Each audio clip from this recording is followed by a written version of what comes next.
Namo Buddhaya. Setiap makhluk hidup yang dilahirkan pasti akan mengalami kematian. Pemirsa yang berbahagia, senang sekali kita bisa berjumpa kembali di Spirit Kehidupan Mimbar Agama Buddha. Dan pada kesempatan ini kita akan membahas mengenai 4 sebab seseorang bisa meninggal.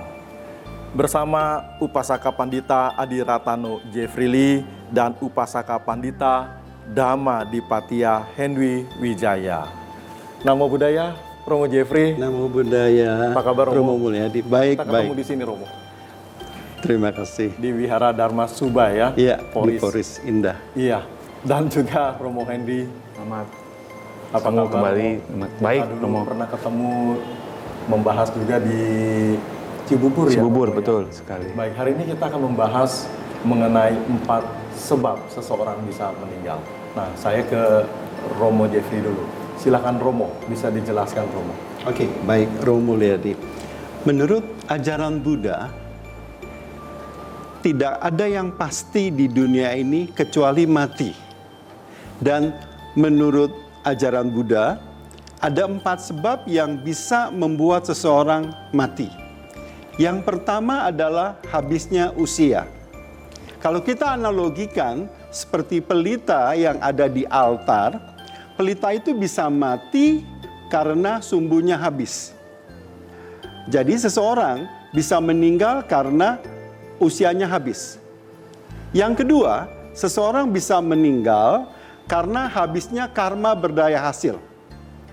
Kalau kita analogikan bagaikan pelita di altar yang mati karena habisnya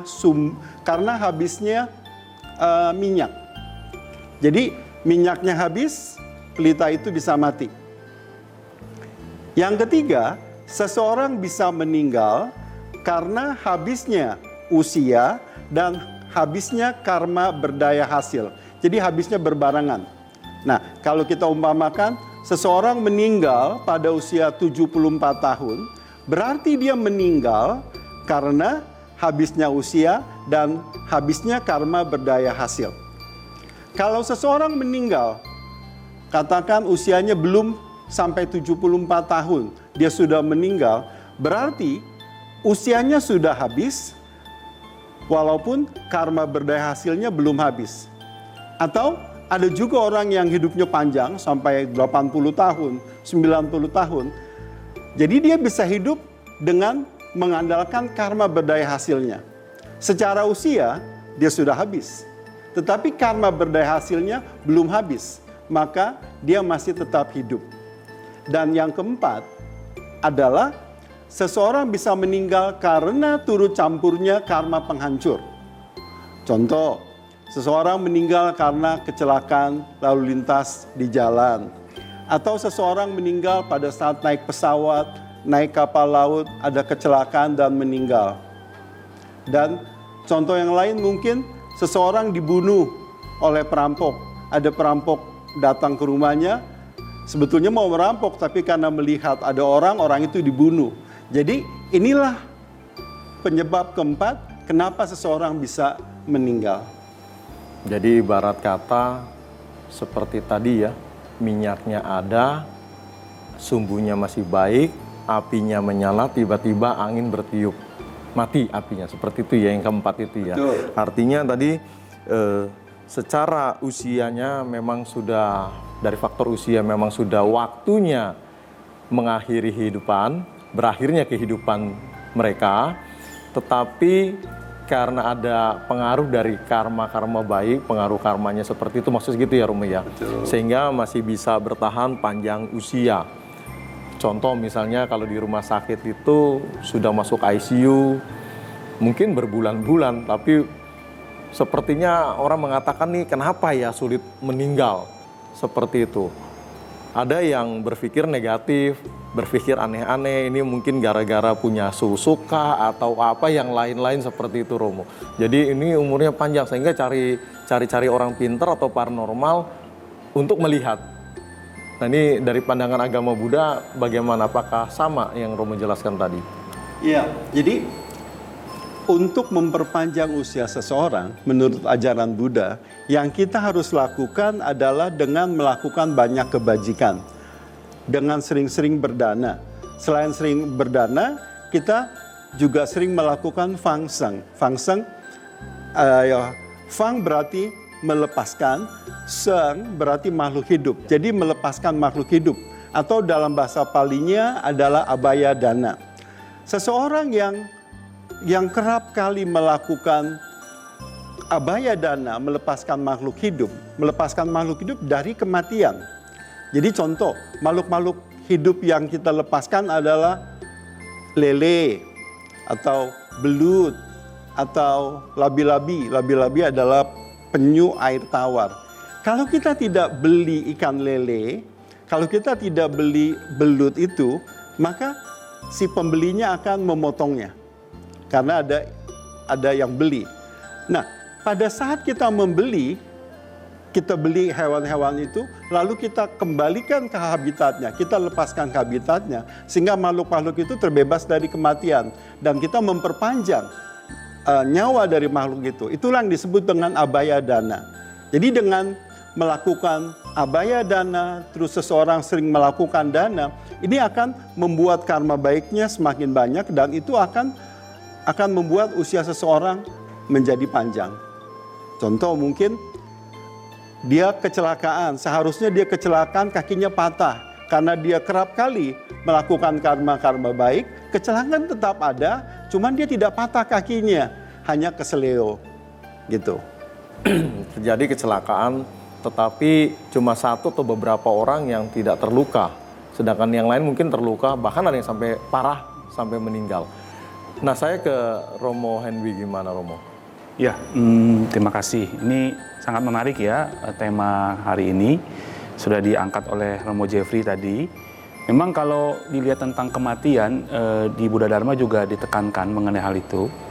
Jadi sebenarnya kematian itu sebagai salah satu wawasan dari Buddha Dharma untuk mengingatkan kita bahwa kematian itu suatu hal yang pasti. Cuma datangnya nggak tahu kapan. Nah, kemudian juga kita nanti waktu meninggal pun sendiri. Lalu nggak bisa bawa apa-apa. Ini sebagai alert sebenarnya bahwa karena kematian itu pasti, ditambah lagi ada satu hal yang menegaskan bahwa kehidupan sebagai manusia ini adalah sangat berharga. Oleh sebab itu kita diingatkan sebenarnya kalau kita menghadapi kehidupan ini dengan adanya alert tentang kematian itu sendiri, kalau bisa kita sudah harus bisa menghargai hidup ini. Untuk persiapan kita menghadapi kematian, kapanpun juga tadi kan, nggak tahu waktunya ya, nggak tahu tempatnya ya. Jadi kita siap untuk menghadapi kematian itu. Jadi itu sebagai semacam tadi alert untuk kita hidup sebagai manusia. Di Buddha Dharma tekanannya seperti itu, Romo Mul. Jadi sangat berbahagia sekali bahwa tema ini diangkat sebagai alert buat kita semua. Itu yang bisa saya sampaikan di awal. Ya. Jadi harus siap menghadapi kematian. Artinya ada yang tidak siapnya. Ya, jadi kita dalam proses menghadapi hidup ini ya, kalau kita nggak siap, kita seperti menyanyiakan. Artinya hidup seperti yang tidak menghargai kehidupan. Di Indonesia ini, Bumi Nusantara ini sudah punya pembelajaran itu, yaitu yang ada di Borobudur. Ada di salah satu relief Karma Wibangga, itu juga menekankan bahwa hidup ini kita kalau bisa menghargai kehidupan dengan tidak merugikan yang lain. Oke. Karena itu akan memiliki dampak. Kemudian Romo Henry ya, Iya. tadi Romo Jeffrey sudah jelaskan sebab. Yes. Lalu bagaimana dengan seseorang yang bunuh diri? Oke, Seperti itu. baik. Apakah masuk dari 4 sebab ini? Nah, kalau bunuh diri bisa dikatakan seperti itu ya, tapi kebanyakan orang bunuh diri karena salah ngerti sih. Salah ngerti sehingga membuat orang tersebut menganggap hidup ini sudah tidak lagi memiliki satu arti, dan mereka mengambil jalan buntu, jalan pintas, akhirnya mengakhiri hidup yang sebenarnya sangat penuh arti. Ya kalau dikaitkan dengan Romo Jeffrey, ya pasti tadi karmanya sudah selesai. Ya, karma penghancurnya mungkin ya, itu sudah membuat dia tidak ngerti lagi, akhirnya membuat dia mengambil jalan pintas. Jadi bunuh diri itu termasuk dari pengaruh Karma penghancur maksudnya? Ya, saya pikir arahnya kalau dari 4 tadi Romo Jeffrey sampaikan adalah itu.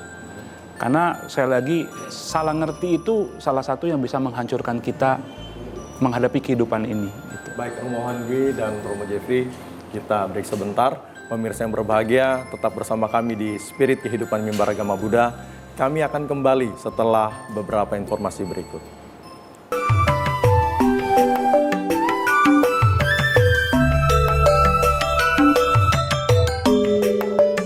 Pembacaan Dhammapada ayat 238. Sokarohi dipamatano kipang wayama pandito bawa nidang tamalo ananggano napuna jati jarang upehisi, yang berarti buatlah pulau pelindung bagi dirimu sendiri. Bergegaslah dengan sungguh-sungguh untuk menekuni dhamma dan mencapai kebijaksanaan. Bebas dari noda dan nafsu keinginan, Anda tidak akan kembali terjerumus dalam lingkaran kehidupan dan kematian lagi. Sadu, sadu, sadu.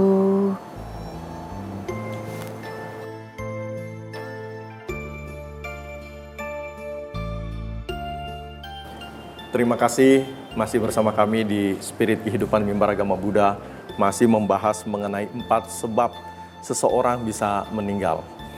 Dan tadi ada menyinggung mengenai bunuh diri yang sudah dijelaskan juga oleh Romo Henry Wijaya, bahwa ada sebab atau yang disebabkan oleh karma penghancur seperti itu. Nah, saya kembali ke Romo Jeffrey. Kenapa bisa disebut karma penghancur yang bekerja sehingga seseorang bisa bunuh diri? Prosesnya bagaimana tuh, Romo? Ya, ketika seseorang bunuh diri, jadi dia meninggal bukan karena cara pertama, habisnya usia, bukan karena cara kedua, habisnya karma berdaya hasil, bukan karena cara ketiga, perpaduan antara yang pertama dan yang kedua, tapi orang bunuh diri karena turut campurnya karma penghancur. Yang disebut dengan turut campurnya karma penghancur adalah pertama, karena dia sendiri, si person tadi, itu batinnya bersekutu dengan avidya, dengan kekotoran batin. Sehingga dia tidak mengerti bahwa apa sih yang disebut dengan kehidupan. Kehidupan itu adalah sesuatu yang tidak pasti, tapi kematian itu adalah pasti. Nah, kalau dia bisa mengerti bahwa hidup ini penuh dengan fenomena kebahagiaan dan penderitaan, dia akan mengerti. Tidak ada satu orang pun di dunia ini yang hidupnya selalu bahagia. Dan tidak ada seorang pun manusia di dunia ini yang hidupnya selalu menderita. Kebahagiaan dan penderitaan datangnya silih berganti. Kalau dia bisa menyadari kalimat, dan ini pun akan berlalu, dia akan sanggup menghadapi masalah yang dia sedang miliki. Karena penderitaan sebesar apapun, dan ini pun akan berlalu. Tapi karena orang tersebut tidak bisa melihat ini, akhirnya dia mengambil jalan pintas dan melakukan bunuh diri. Baik, saya kembali ke Romo Henry nih, Romo. Yang tadi masih kita bahas mengenai 4 sebab seseorang bisa meninggal. Ya. Tadi tata caranya yang belum dibahas Romo Jeffrey, tapi saya ke Romo Henry. Setelah meninggal, biasanya kan diadakan tata cara upacara ya, persembahyangan seperti itu, secara agama Buddha. Banyak tata cara yang kita lihat. Nah, sebenarnya secara Buddhis itu yang sebenarnya seperti apa? Ini menarik juga ya pertanyaannya. Sebenarnya yang secara Buddhis seperti apa, memang tergantung ya dari latar belakang yang ingin melakukan persembahyangan tersebut ya. Kalau misalkan dari beberapa tradisi, ya itu intinya sebenarnya menurut kami adalah tata caranya itu bagaimana agar satu yang meninggal, almarhum atau almarhumah itu dapat ditemani dengan cara-cara yang tepat. Melantunkan parita, melantunkan sutra-sutra untuk agar almarhum ataupun almarhumah ini bisa terus ditemani dengan cara yang tepat. Lalu yang paling penting sebenarnya tata cara ini adalah untuk menenangkan keluarga. Dahulu kala dikatakan di negara-negara Buddhis, beberapa biksu itu memberikan ceramah atau memberikan wejangan dharma itu tepatnya pada saat di keluarga pada saat mengalami kedukaan. Karena pada saat kedukaan itulah mereka seakan-akan pada saat itu bisa mendengarkan secara lebih terbuka hatinya.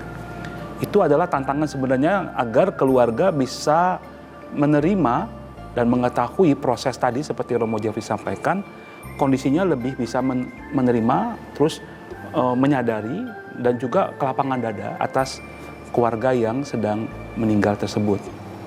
Ini sangat penting agar para keluarga mengerti dan paham sekali.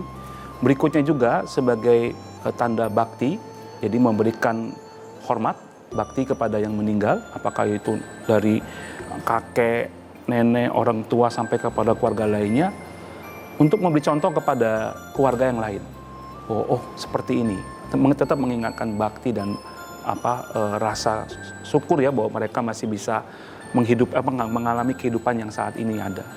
Itu sih poin pentingnya Romo. Kalau tradisi yang lainnya itu macam-macam. Ada yang dari Theravada mungkin, dari Mahayana, ya itu akan berbeda-beda. Tadi Romo Jeffrey sudah sampaikan bahwa Pati Sandiwinyana ya, masih ada Pati Sandiwinyana yang kesadarannya itu ya. Nah, kalau misalnya tadi dalam kondisi kemarahan bisa saja turun ke alam yang rendah seperti itu. Apakah dengan tata cara upacara tradisi dan persembahyaan itu bisa membantu? Ini menyinggung sedikit Romo. Iya. Kalau membantunya yang pasti untuk yang meninggal saya kurang bisa menjelaskan. Tapi setidaknya ketenangan yang terjadi pada saat adanya proses ini itu akan sangat membantu sekali dari sisi yang sedang ditinggalkan maupun yang sudah meninggal. Ambil contoh ya, seperti waktu ibu saya meninggal misalkan seperti itu ya. Kita sepakat waktu itu karena ibu juga meninggalnya mendadak, artinya kena jantung langsung dalam kondisi yang santai, terus meninggal. Sepakat dengan para kakak, adik itu untuk tidak nangis di hadapan jenazah almarhumah. Kita sepakat itu, mengkondisikan. Di satu sisi itu untuk membuat beliau, tadi Romo Jeffrey sampaikan 8 jam itu masih ada kesadaran untuk lebih tenang. Dan kita pun membisikkan sesuatu sambil melantunkan ayat-ayat atau parita-parita yang kita tahu. Nah setelah itu prosesnya betul sekali dengan motivasi yang jelas. Proses sampai kepada beliau dikremasi mengalami sesuatu yang lain. Ketenangan terjadi, terus juga kita Artinya ikhlas dan paham ya. itu ya. Karena paham prosesnya, iya diingatkan. Baik Romo Henry Ya, dan Romo Jeffrey, kita break sebentar. Pemirsa yang berbahagia, tetap bersama kami di Spirit Kehidupan Mimbar Agama Buddha.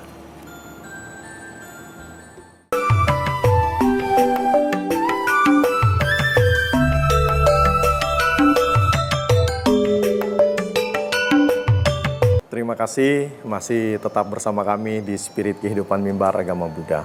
Masih membahas 4 sebab seseorang bisa meninggal. Tadi Romo Henry sudah jelaskan ya mengenai keluarga yang sudah meninggal, akhirnya keluarga bisa melepas, merelakan, jadi semuanya masih bisa mempertahankan kebahagiaan yang sudah diperoleh seperti itu. Tidak sampai terlalu dalam penderitaannya. Baik, saya ke Romo Jeffrey. Tadi sudah disampaikan oleh Romo Henry mengenai tata cara upacara. Dari Romo Jeffrey bagaimana?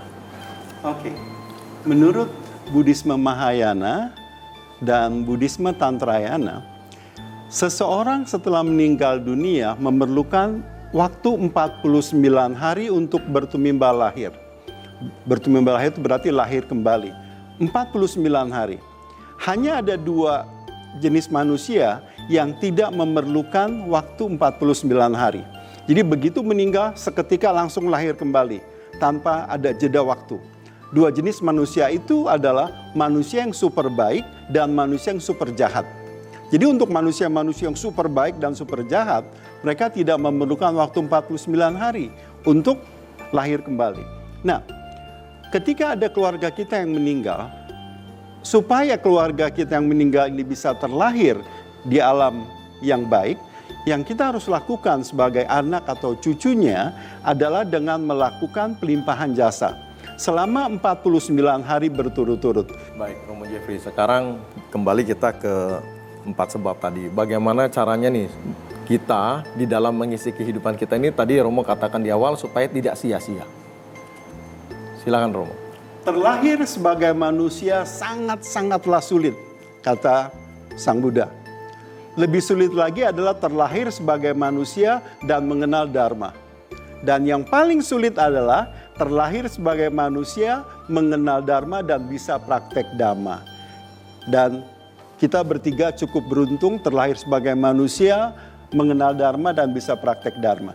Jadi sebagai seorang Buddhis, agar kita bisa terbebas dari kelahiran kembali secepatnya, yang harus kita lakukan adalah kita harus praktek 5 sila, 5 moralitas, yaitu bertekad untuk tidak membunuh sekalipun seekor semut atau nyamuk, bertekad untuk tidak mengambil apapun yang bukan milik kita, bertekad untuk tidak melakukan hubungan asusila, bertekad untuk tidak berkata kasar, berdusta, memfitnah. Dan yang kelima, bertekad untuk tidak mengkonsumsi narkoba atau makanan, minuman yang membuat kita menjadi mabuk. Jadi pertama kita harus taat dengan 5 moralitas. Kedua, kita harus praktek meditasi. Hanya dengan meditasilah yang akan membawa kita untuk terlahir, bahkan terbebas dari kelahiran di alam-alam yang rendah. Selain berdana dan melakukan pelepasan makhluk-makhluk hidup. Baik, terima kasih Romo Jeffrey dan Sama-sama. Romo Henry. Pemirsa yang berbahagia, marilah kita sama-sama mengisi kehidupan kita dengan hal yang positif, dengan banyak berbuat kebajikan, sehingga kehidupan kita di alam manusia saat ini menjadi tidak sia-sia, dan setelah meninggal kita bisa terlahir di alam-alam bahagia. Apabila ada pertanyaan, silakan bisa ditanyakan melalui alamat email kami di mab.tvri@gmail.com. Bagi 10 penanya pertama akan mendapatkan hadiah buku-buku karya Ehi Pasiko Foundation yang akan dikirimkan ke alamat Anda secara cuma-cuma. Dari Wihara Dharma Subah, Poris, Tangerang, kami mohon undur diri dari hadapan Anda dan kita jumpa lagi di Spirit Kehidupan Mimbar Agama Buddha selanjutnya. Sabe Sata Bawantu Sukitata, semoga semua makhluk berbahagia. Sadu, sadu, sadu.